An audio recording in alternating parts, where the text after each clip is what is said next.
तो guys, आज के टॉपिक में हम डिस्कशन करते हैं कैनोनिकल इशू। देखिए, सबसे पहले हम लोग समझते हैं कैनोनिकल इशू होता है क्या है। देखिए, मान के चलिए आपकी वेबसाइट में मल्टीपल पेजेस, और डेफिनेटली जब भी हम लोग कोई वेबसाइट को यूज करते हैं या वेबसाइट को हम क्रिएट करते हैं तो उसमें मल्टीपल पेजेस हमारे अवेलेबल। हमारे पास तो अपनी वेबसाइट है, बट कहीं ना कहीं गूगल, कोई भी सर्च इंजन हमारी वेबसाइट में कंफ्यूजन उसको होती है कि हमारी वेबसाइट में बहुत सारे पेजेस उसको ऐसे यहां पर लगते हैं जो ऑलमोस्ट कंटेंट में, अपीयरेंस में, डेटा में, सारे के सारे पेजेस का जो लेआउट एंड जितनी भी इंफॉर्मेशन वो सेम तरीके की। एंड गूगल जब यहाँ पर कंफ्यूज होता है कि एक्चुअल में हमारी वेबसाइट का ऑफिशियल पेज कौन सा है जिसमें उसको प्रायोरिटी यहाँ पर प्रोवाइड करानी, इसी को कैनोनिकल इशू यहाँ पर कहा जाता। अगर शॉर्ट में हम लोग यहाँ पर बात करें, हमारी वेबसाइट के मल्टीपल पेजेस जिन पे इंफॉर्मेशन, कंटेंट या लेआउट एक ही तरीके की डुप्लीकेट कॉपी है, उन सभी पेजेस में गूगल आइडेंटिफाई नहीं कर पाता है कि उसको कौन से पेज को प्रायोरिटी यहाँ पर प्रोवाइड करानी है या कौन सा हमारी वेबसाइट का मेन रैंकिंग से रिलेटेड ऑफिशियल टारगेटेड पेज है। जब इस तरीके की कंफ्यूजन हमारी वेबसाइट में अवेलेबल हो, इसी को एक्चुअल में कैनोनिकल इशू यहाँ कहा जाए। आई होप ये फंडामेंटल यहाँ तक क्लियर है। तो आप स्क्रीन पे देख सकते हैं, एक एग्जाम्पल यहाँ पर लिखा हुआ है। इसमें देखिए example.com एंड एक पेज, ये एक पेज का यहाँ पर यूआरएल दिया हुआ है। इसी तरीके से example.com पेज, इसके बाद कुछ यहाँ पर कंटेंट ये इसमें लिखा हुआ है। अब इस एग्जाम्पल से आप लोग समझ के चलिए कि इस पेज पे जिस तरीके की इंफॉर्मेशन मेरी वेबसाइट में अवेलेबल है, सेम उसी तरीके की काफी सारे पॉइंटर्स पे सिमिलर टाइप की इंफॉर्मेशन इस पेज पे भी आती है। अब इन दोनों पेजेस के अंदर कंफ्यूजन होती है। क्या कंफ्यूजन होती है? सर्च इंजन को, इंक्लूडिंग गूगल की हम लोग यहाँ पर बात कर रहे हैं, वो इस पैरामीटर को समझने में कंफ्यूज हो रहा है कि इन दोनों में से इनका मेन टारगेटेड पेज कौन सा, या इन दोनों में से इस टॉपिक से रिलेटेड, जिस भी टॉपिक से रिलेटेड इन पेज पे इंफॉर्मेशन है, इनमें ऑफिशियल पेज यहाँ पर कौन सा है, राइट। एंड इसी तरीके से किस पेज को उसको रैंक के लिए प्रायोरिटी प्रोवाइड करानी है। जब इस तरीके की कंफ्यूजन हमारी वेबसाइट में अवेलेबल हो, मल्टीपल पेजेस के यूआरएल्स में जब इस तरीके की कंफ्यूजन आती है, इसी को एक्चुअल में कैनोनिकल इशू यहाँ पर कहा जाता है। आई होप ये पॉइंट अब आपको बहुत अच्छे से क्लियर।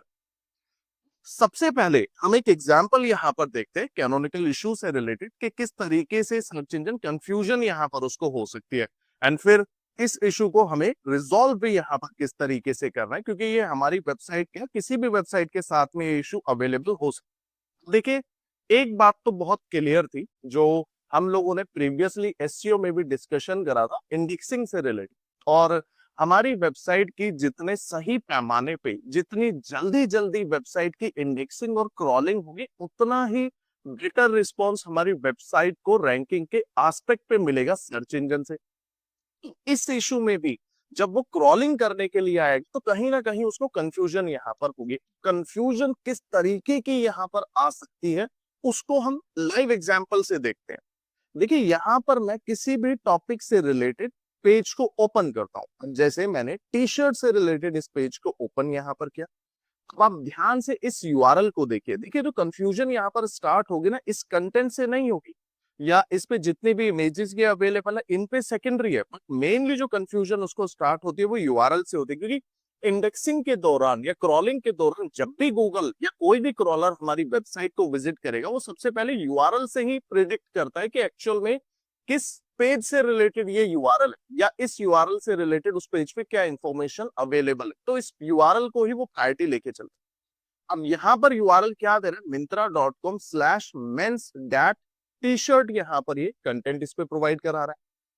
अब इसी तरीके से मैं यहाँ पर किसी दूसरे ऑप्शन को फॉलो करता हूँ, जैसे यहाँ पर फिल्टर से रिलेटेड ऑप्शंस इस पे अवेलेबल है, ठीक है। मैंने साइज पे यहाँ पर आया और मैंने इस ऑप्शन को यहाँ पर सिलेक्ट कर। अब यहाँ पर आप देख रहे हैं men's dash T shirt, then फिर यहाँ पर कुछ साइज से रिलेटेड ऑप्शंस इस पे अवेलेबल हो गए। इसी तरीके से मैंने यहाँ पर पॉपुलैरिटी वाले ऑप्शन को सिलेक्ट कर, अब ये देखिए यहाँ पर मेरे को एक ऑप्शन इस पे मिल गया, करेक्ट। सेम एस्पेक्ट पे मैंने इस ऑप्शन को जब सिलेक्ट करा, यहाँ पर ये थोड़ा सा चेंज हुआ। ये देख रहे हो आप, थोड़े बहुत यहाँ पर चेंजेस हो रहे हैं। ये देखिए, इस यूआरएल को जैसे मैंने पेस्ट भी हम लोग कर लेते हैं नोटपैड में, तो और ज्यादा लेवल पे यहाँ पर एक अच्छी क्लैरिटी मिलेगी। एक ये यूआरएल आ रहा है, यहाँ पर आप देखिए, गौर से आप इस यूआरएल की तरफ देखिएगा। यहाँ पर मैं एक और ऑप्शन को सिलेक्ट करता हूँ साइज वाले पार्ट में, 8 to 9 ईयर मैंने ये सिलेक्ट कर, ये देखो यहाँ पर हल्का सा ये पॉइंट इसके अंदर ऐड हुआ। इस यूआरएल को भी मैंने यहाँ पर पेस्ट कर, ये देखो सारी की सारी चीजें इस पे सेम आ रही है, सिर्फ 8 to 9 वाला ये जो पॉइंट है ये यहाँ पर डिफरेंट है। और उसके बाद ampersand sort equal to popularity वाला ऑप्शन दे रहा है। सेम एस्पेक्ट पे मैंने इस ऑप्शन को सिलेक्ट करा। अब ये देखिए यहाँ पर इसमें क्या डिफरेंस इसके अंदर आ रहा है, ये देखो। जब इस पे भी मैं यहाँ पर आता हूँ 9 बाई परसेंटेज के बाद समथिंग यहाँ पर कुछ ये डिटेल मुझे इसने दिया। तो आप लोग इस यूआरएल के एग्जाम्पल से समझ पा रहे होंगे कि मोर देन 90% जितनी भी इंफॉर्मेशन थी इस यूआरएल के स्ट्रक्चर में, वो सारा डेटा सेम, कोई मेजर डिफरेंस तो यहाँ पर नहीं लगा। तो इसी पैरामीटर पे सोचो, जब यूआरएल यहाँ पर जनरेट हो गए, मतलब एक सेपरेट यूआरएल जनरेट हुआ, तो दैट मींस एक पर्टिकुलर पेज भी तो यहाँ पर ओपन हो रहा है फिर। अब इसी यूआरएल को मान के चलिए मैंने कॉपी किया और इस यूआरएल को मैं इस सेपरेट टैब में मैंने ओपन करा, ठीक है। अब यहीं पे फिर इस यूआरएल को मैंने यहाँ पर कॉपी किया एंड सेम एस्पेक्ट पे इसको भी मैं किसी डिफरेंट टैब में यहाँ पर ओपन करता हूँ, ठीक है। ये देखो यहाँ पर जो डेटा इसके अंदर ये प्रोवाइड करा रहा है, ये इस पे डेटा दे रहा है और इस वाले पे भी मुझे ये डेटा दे रहा है। यहाँ पर आप सिमिलैरिटी देख रहे हो किस हद तक यहाँ पर जा रही है, मतलब बहुत बड़े लेवल पे यहाँ पर जितनी इंफॉर्मेशन है पेज पे वो सिमिलर यहाँ पर शो कर। अब इस पे मैं आता हूँ, ये भी देखो 3 यूआरएल डिफरेंट है, आप यहाँ पर देख सकते हो साफ साफ तीनों यूआरएल डिफरेंट है। बट इन सारे पेजेस पे मोर देन 90% इंफॉर्मेशन जो इस पेज पे यहाँ पर अवेलेबल और जो ये यूआरएल में यहाँ पर डेटा शो कर रहा है ऑलमोस्ट सिमिलर आ रही है, मोर देन 90%। इस तरीके की कंफ्यूजन जब होगी आपकी वेबसाइट पे, गूगल या कोई भी सर्च इंजन का जब क्रॉलर होगा ना, वो पूरे तरीके से यहाँ पर कंफ्यूज हो जाएगा कि एक्चुअल में इनमें से मेन टारगेटेड ऑफिशियल पेज कौन सा है आपकी वेबसाइट से रिलेटेड और किस पेज को वो यहाँ पर रैंक करने में प्रायोरिटी प्रोवाइड करें, किस पेज को वो यहाँ पर पॉजिटिव इंपैक्ट करें। जब यही हमारी वेबसाइट में कंफ्यूजन इस तरीके की होगी, इसी को मेजरली कैनोनिकल इशू में कंसीडर किया जाता है। तो इस पॉइंट को आपको यहाँ पर सोचना और समझना पड़ेगा कि कैनोनिकल इशू कहीं ना कहीं मेरी वेबसाइट के अंदर तो अवेलेबल नहीं है। और ये एक बहुत सिंपल और सटीक तरीका है, आप इस तरीके से यूआरएल्स के बेसिस पे चेक कीजिए कि कितनी सिमिलैरिटी एंड कितना डिफरेंस यहाँ पर। अब इस तरीके की सिमिलैरिटी मिलती है तो बहुत इजीली तरीके से हम लोगों ने यहाँ पर इसको जज किया। क्लियर है ये पॉइंट यहाँ पर। इसी तरीके से एक दो और यूआरएल्स के मैं सैंपल्स यहाँ पर आपको दिखाता हूँ। ये देखिए, जैसे अभी हम लोगों ने चेक करा मिंत्रा पे, ये देख रहे हैं आप रनिंग शूज यहाँ पर, फिर रनिंग शूज के बाद एक शॉर्ट प्राइस से रिलेटेड ऑप्शन, फिर रनिंग शूज के बाद शॉर्ट के साथ में पॉपुलैरिटी, सिंपल एक इस वर्ड का डिफरेंस यहाँ पर आ, और इन दोनों यूआरएल में एक शॉर्ट और प्राइस एंड पॉपुलैरिटी का डिफरेंस आ रहा है। फिर यहीं पर रनिंग शूज के साथ में एक और सैंपल यहाँ पर ये दे रहा है, ये तो टैग का है, यहाँ पर एग्जांपल जो दिया है ये टैग अभी मैं यहाँ पर बताता हूँ क्या होगा।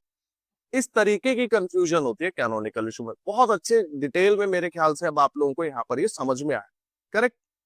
हम इसी चीज को जज करने के लिए, ये तो बात हुई मेरी वेबसाइट के इनर पेजेस के लिए। इनर पेजेस से कहने का मतलब कि जो मेरी वेबसाइट में यहाँ पर पेजेस अवेलेबल किसी न किसी ऑप्शन के लिए, उन पेजेस की ये बात यहाँ पर हुई।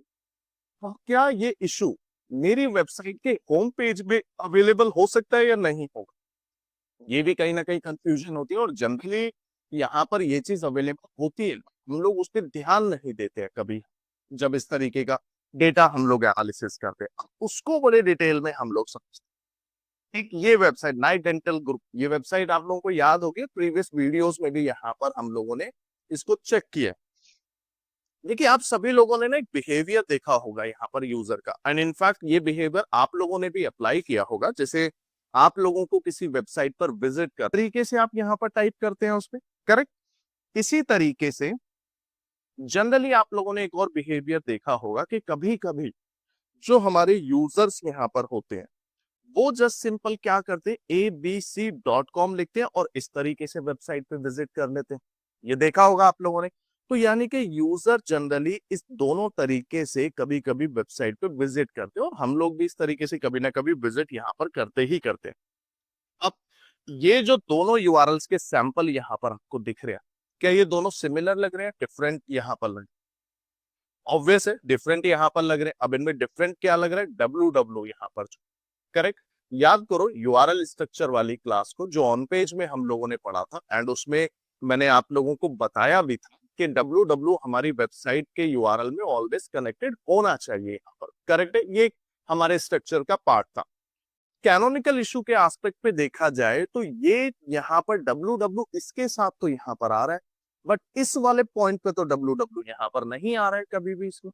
तो दोनों यूआरएल का स्ट्रक्चर डिफरेंस है, और जब क्रॉलर यहाँ पर इसको विजिट करे तो कहीं ना कहीं उसको भी कंफ्यूजन होगी। कंफ्यूजन कैसे होगी, मान के चलिए जब कोई भी यूजर आपकी साइट पे आता है और वो इस तरीके से जब टाइप करता है ना, मतलब इस तरीके के फॉर्मेट में जब आपकी वेबसाइट के यूआरएल को ओपन करता है, तो इस तरीके से भी यूआरएल आपका ओपन हो रहा है और इस तरीके से भी ओपन हो रहा है। तो यानी कि दोनों तरीके से वेबसाइट यहाँ पर मेरी ओपन हो रही है। और इस सिचुएशन में क्या एरर होगा, अब इसको मैं लाइव आपको दिखाता हूँ। अभी यहाँ पर यूआरएल देखो क्या कह रहा है, https nightdentalgroup.com। इसी यूआरएल को ना हम लोग एक और टैब में ओपन कर, इस टैब में मैंने ओपन कर, अब यहाँ पर हम देखो ये यूआरएल और एक ये यूआरएल, क्या दोनों में कोई डिफरेंशिएशन यहाँ पर लग रहा है या कोई डिफरेंस यहाँ पर लग रहा है? ऑलमोस्ट सेम है ना, सेम वेबसाइट है। अब ये देखो मैं इस पे टैप करता हूँ, ये देखो इस पे भी और सेम फॉर्मेट यहाँ। इस मेथड में मैं करता क्या हूं, मैंने यहाँ पर www इसको मैंने ऐड किया और एंटर यहाँ पर प्रेस कर, यूआरएल का स्ट्रक्चर देखो चेंज हो गया। क्या आ गया, https www.nightdentalgroup.com, और यहाँ पर क्या आ रहा है, सिर्फ www नहीं है, बाकी सारा स्ट्रक्चर सेम, सिर्फ www का डिफरेंस यहाँ पर। दोनों यूआरएल स्ट्रक्चर डिफरेंट यहाँ पर आ गए। अब इस चीज में जब आपकी वेबसाइट दोनों यूआरएल पे ओपन हो रही है तो कंटेंट तो कहीं ना कहीं सेम यहाँ पर लग रहा है, और गूगल इस चीज में कंसीडर कर रहा है कि भाई ये दोनों यूआरएल सेम पेज से रिलेटेड है, बट इनमें मेन यूआरएल किसको प्रायोरिटी देनी है उसके लिए उसको कंफ्यूजन यहाँ पर पैदा हो गई। और कैसे कंफ्यूजन पैदा हुई, चलो इसको और डिटेल में हम लोग यहाँ पर समझते हैं। ये देखो अब इस यूआरएल को मैंने यहाँ पर पेस्ट किया, एंड ये जो अनदर यूआरएल यहाँ पर आ रहा है इस यूआरएल को भी मैंने यहाँ पर शेयर करा। अब आप देखो, आप बोलोगे कि दोनों तो सेम वेबसाइट के यूआरएल है, मगर हमें क्रॉलर और सर्च इंजन के पॉइंट ऑफ व्यू से समझना है कि उसको यहाँ पर ये दोनों चीजें सेम दिख रही है, डिफरेंट यहाँ पर दिख रही है। देखो उसको तो एक डिफरेंट यहाँ पर दिख रही है चीजें, और उस सिचुएशन में वो कंफ्यूज हो गया। यही कैनोनिकल इशू। तो अब यहाँ पर आप इस तरीके से इस फंडामेंटल पे चेक कर सकते हो कि आपकी वेबसाइट में कैनोनिकल इशू अवेलेबल है या नहीं है।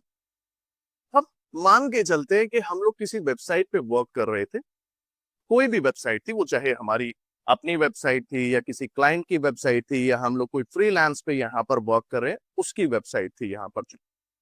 हम इस तरीके का इशू अगर आपकी वेबसाइट में मिलता है तो आप इसको कैसे यहाँ पर रिजोल्व करो, ये भी सबसे बड़ा सवाल यहाँ पर आता है। चलो उस पॉइंट को हम देखते हैं, बट चलो उस पॉइंट पे जाने से पहले ना एक और टिप यहाँ पर आप लोगों को प्रोवाइड कराता हूँ, ठीक है। अगर मान के चलो आप लोगों ने जब इस तरीके से ओपन कर, ठीक है, वेबसाइट को, एक अनदर एग्जाम्पल मैं बता रहा हूं इन दोनों एग्जाम्पल से हटके, कंसीडर हम करते हैं कि आप लोगों ने वेबसाइट को ओपन करा, वो इस यूआरएल पे भी ओपन होती है और इस यूआरएल पे भी ओपन हो रही है। अब यहाँ पर तो एस नहीं आ रहा है, इस सिचुएशन में भी आप देख रहे हो छोटा सा डिफरेंस यहाँ पर आ, करेक्ट। तो ये भी आपका कैनोनिकल इशू के अंदर ही कंसीडर किया जाएगा। तो इसीलिए एसएसएल सर्टिफिकेट का भी आप लोगों को ध्यान यहाँ पर रखना। और दूसरा एक और पॉजिटिव पॉइंट अगर मैं यहाँ पर आप लोगों को बताऊं, यूआरएल को कभी भी कोई भी यूजर ओपन करे, होम पेज के यूआरएल के लिए मैं बात कर रहा हूं, वो www के साथ टाइप करे या बिना www के टाइप करे, यूआरएल ऑलवेज सेम ही ओपन होना चाहिए। यानी कि अगर यूजर ने इस तरीके से लिखा या इस तरीके से लिखा, एक ही फॉर्मेट में यूआरएल मेरा ऑलवेज रहना चाहिए। या तो वो www के साथ ही रिडायरेक्ट हो हर तरीके से, या www के बिना ही रिडायरेक्ट यहाँ पर हो। एक ही तरीके का यूआरएल का स्ट्रक्चर मेरा ऑलवेज रहना यहाँ पर चाहिए होम पेज के केस में। क्लियर? इसको हमें जब रिजॉल्व यहाँ पर करना है तो हम इसको रिजॉल्व यहाँ पर कैसे करेंगे, ये सबसे बड़ी शंका है और ये सबसे बड़ा सवाल। देखिए, इस चीज को रिजॉल्व करने के लिए हम लोगों को अपनी वेबसाइट में एक टैग का यूज करना होता है। किसका? एक टैग का हमें यूज करना। और एक्चुअल में इस टैग को यहाँ पर कहा जाता है कैनोनिकल टैग। कैनोनिकल टैग क्या करता है कि एक टैग हम अपनी वेबसाइट के जो हमारा मेन टारगेटेड पेज होता है उस पेज के अंदर हम उस टैग को ऐड करते हैं एंड उसमें अपने यूआरएल को हम लोग डिफाइन करते हैं। डिफाइन करने से कहने का मतलब क्या है, जैसे अभी हम लोगों ने मिंत्रा के कुछ सैंपल्स देखे थे, आपने उसमें एनालिसिस किया कि उसमें काफी सारे पेजेस के यूआरएल जो है उसमें सिमिलर टाइप के लग रहे थे। उनमें से कौन से पेज को क्रॉलिंग, इंडेक्सिंग, रैंकिंग और पॉजिटिव इंपैक्ट के एस्पेक्ट पे प्रायोरिटी प्रोवाइड करानी, उस यूआरएल को मैंने उस पे मेंशन कर देना। क्रॉलर के लिए यहाँ पर फैसिलिटी क्या आ जाएगी, जैसे ही वो पेज पे विजिट करेगा क्रॉलिंग के लिए और उसको जो टैग के अंदर यूआरएल मिलेगा वो उस टैग को प्रायोरिटी देना स्टार्ट कर देगा कि भैया इनमें से ये इसका पर्टिकुलर पेज है जिसको यहाँ पर प्रायोरिटी इसमें प्रोवाइड करानी है। बाकी सारे यूआरएल्स को वो क्रॉल करे या सेकेंडरी यहाँ पर मैटर के अंदर लेके जाए तो वो एक कन्वीनियंट होगा मेरी वेबसाइट के लिए भी या एसईओ के लिए भी। तो ये कैनोनिकल टैग हमें यूज करना है। अब ये टैग किस तरीके का होता है, इस पॉइंट पे हम लोग चलते हैं। ये एक उस टैग का सिंटेक्स है, ये आप देख रहे हैं, लेस देन एरो, लिंक, एक space REL equals to inverted comma, canonical, inverted comma, एक स्पेस HREF एंड देन ये जो ब्लैंक स्पेस है ना आपका, इस स्पेस में आप अपना as it is entire URL को यहाँ पर पेस्ट इसके अंदर, ठीक है ना। ये यूआरएल आपने वहां पर उसके अंदर शेयर करना, ठीक है।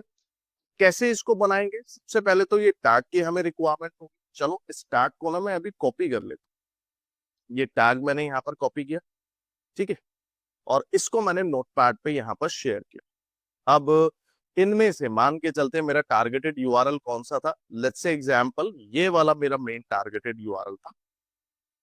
तो इस यूआरएल को यहां पर मैंने शेयर किया एंड ये जो टैग है यहां से, इस टैग को आपने कॉपी करके अपनी वेबसाइट के डेवलपर के साथ में शेयर करना है। जो आपकी वेबसाइट के डेवलपर है आप उसके साथ में इसको अपना शेयर करोगे और जो भी आपका यहाँ पर टारगेटेड पेज होगा, जैसे ये वाला पेज था कि इस पेज को प्रायोरिटी देनी है तो कोड को भी आपको उसी पेज में ऐड करना। और अगर और मैं यहाँ पर सिंप्लीफाई करूं कि जिस पेज का यूआरएल मैं ऐड कर रहा हूं उसी पेज के सोर्स कोड के अंदर मुझे इस टैग को अपना ऐड करा। और टैग ऐड भी कहां पर होगा, ये जो हेड सेक्शन मेरी वेबसाइट में अवेलेबल, और हेड सेक्शन भी आपको यहाँ पर सर्च करना है तो आप इस तरीके से ये सर्च इसके अंदर कर लेंगे। ये देखिए हेड सेक्शन यहाँ पर दे रहा है, लाइन 1 से यहाँ पर दे रहा है। तो अब हेड सेक्शन में इसको कहीं पर भी अपना पेस्ट करा देंगे एंड जिससे क्रॉलर जब भी आपकी वेबसाइट को विजिट करेगा, क्रॉल करेगा, तो उसको अगर ये टैग अवेलेबल मिलता है उस बेसिस पे ना तो उसको कोई कंफ्यूजन होगी और ना ही कोई वो नेगेटिव इंपैक्ट यहाँ पर एसईओ में हमें प्रोवाइड करना स्टार्ट करेगा। ये पॉइंट यहाँ पर क्लियर है। अब जब आप एसईओ किसी वेबसाइट पे परफॉर्म करें, ठीक है, किसी भी वेबसाइट पे जब एसईओ आप परफॉर्म करेंगे तो आप एक बार इस पॉइंट को जरूर चेक कीजिए, क्या उस वेबसाइट के अंदर कैनोनिकल टैग अवेलेबल है या नहीं। अगर अवेलेबल है तो दैट्स फाइन कि उसके अंदर कोई यहाँ पर इशू वाली बात नहीं है। बट अगर उस वेबसाइट में कैनोनिकल टैग मेरा अवेलेबल नहीं है, और कौन सा टैग, जो अभी मैंने सिंटेक्स यहाँ पर आप लोगों को दिखाया था, जो एक फॉर्मेट यहाँ पर दिखाया था, अगर ये टैग उस वेबसाइट में अनअवेलेबल है और अवेलेबल नहीं है तो इस सिचुएशन में आप इस टैग को उसकी क्लाइंट की वेबसाइट में ऐड यहाँ पर आपको कराना। और हम कैसे चेक करेंगे ये भी पॉइंट मैं एक बार बताता हूँ। आप सोर्स कोड ओपन करेंगे, सर्च बार यहाँ पर ओपन करना है, सिंपल यहाँ पर सर्च बार में लिख देना है आपको कैनोनिकल। ये देखो मिल गया ये tag, link REL equals to canonical HREF, ये सीधा यहाँ पर मेरा टैग ये मिल गया। तो यहाँ पर इस टैग के जरिए हमने क्रॉलर्स को ये प्रायोरिटी यहाँ पर दे दी कि this is our targeted page और यूआरएल जो, ठीक है। तो ये टैग आप इस तरीके से फाइंड कर सकते हैं किसी भी वेबसाइट में किसी भी पेज के अंदर। एंड ये जरूरी नहीं है कि सिर्फ और सिर्फ होम पेज में ही यहाँ पर अवेलेबल होगा। अब ये चाहे मेरी वेबसाइट का होम पेज है, चाहे कोई भी सर्विसेज पेज है, या कोई भी इनर पेज होता है आपकी वेबसाइट का, जिस पेज को आपको मेन प्रायोरिटी प्रोवाइड करानी है, जिस पेज को आपको मेन रैंकिंग के अंदर इंक्रीज कराना है, एससीआरपी रैंकिंग इंक्रीज करानी है, रैंकिंग से कहने का मतलब आपको उस सभी पेज में कैनोनिकल इशू को मेंशन करना ही करना है। तो इसीलिए जनरली होता है क्या है कि लोगों की वेबसाइट में कैनोनिकल इशू तो अवेलेबल होता है, बट उनको ये कंफर्म ही नहीं होता है कि एक्चुअल में कैनोनिकल इशू मेरी वेबसाइट में है, क्योंकि इसको समझने के लिए आपको मल्टीपल पेजेस पे विजिट करना हो और आपको वेबसाइट में जितने भी पेजेस है उन पे एक बार मैनुअली चेक यहाँ पर करना होगा, या आप किसी टूल का भी यहाँ पर यूज कर सकते हैं। इस पैरामीटर पे हम इस कैनोनिकल इशू को यहाँ पर चेक करते हैं, बट मेक श्योर आपकी वेबसाइट के होम पेज में ये ऐड होना मैंडेटरी है, अनिवार्य है उस पेज में होना। और ऑलवेज ध्यान रखना कि ये गलती ना हो आपकी वेबसाइट में, जैसे ये अभी हम लोग गलती देख रहे हैं, और इन दोनों में भी कौन सा मेन यूआरएल है, आप उस यूआरएल को उसमें ऐड कराओगे। और www के साथ ही होना चाहिए हमेशा यूआरएल का जो एक सही सटीक स्ट्रक्चर है। इस फंडामेंटल को हम लोग कैनोनिकल इशू यहाँ पर बोल के चलते हैं, एंड इस मेथड के जरिए आप कैनोनिकल इशू किसी भी वेबसाइट के लिए जज कर सकते हो। तो ध्यान रखना कि जब भी अगली बार आप कंटेंट को पब्लिश करोगे और उस कंटेंट को, उस पेज को रैंक यहाँ पर करना चाह रहे हो, सबसे पहले हमें क्रॉलर्स और सर्च इंजन के पैरामीटर्स पे वो सारी चीजों को सेटअप करना है, ना कि यूजर के बेसिस पे। सर्च इंजन कोई हमारी वेबसाइट से रिलेटेड फंडामेंटल क्लियर नहीं है, सर्च इंजन कोई हमारी वेबसाइट से रिलेटेड इंफॉर्मेशन समझ में नहीं आ रही है, और उस सिचुएशन पे हमारी वेबसाइट में कहीं ना कहीं कंफ्यूजन यहाँ पर होगी, और ड्रॉबैक क्या हुआ, रैंकिंग पे सीधा इंपैक्ट आएगा, और उसी के लिए तो आप एसईओ कर रहे हो। तो इन सभी बातों का आपको यहाँ पर ध्यान रखना है, और इन छोटी छोटी तरीके से आप अपने एसईओ को स्ट्रॉन्ग यहाँ पर कर सकते हो। आई होप ये फंडामेंटल आप सभी को अच्छे मैनर में डिटेल में यहाँ पर क्लियर हो। Thank you.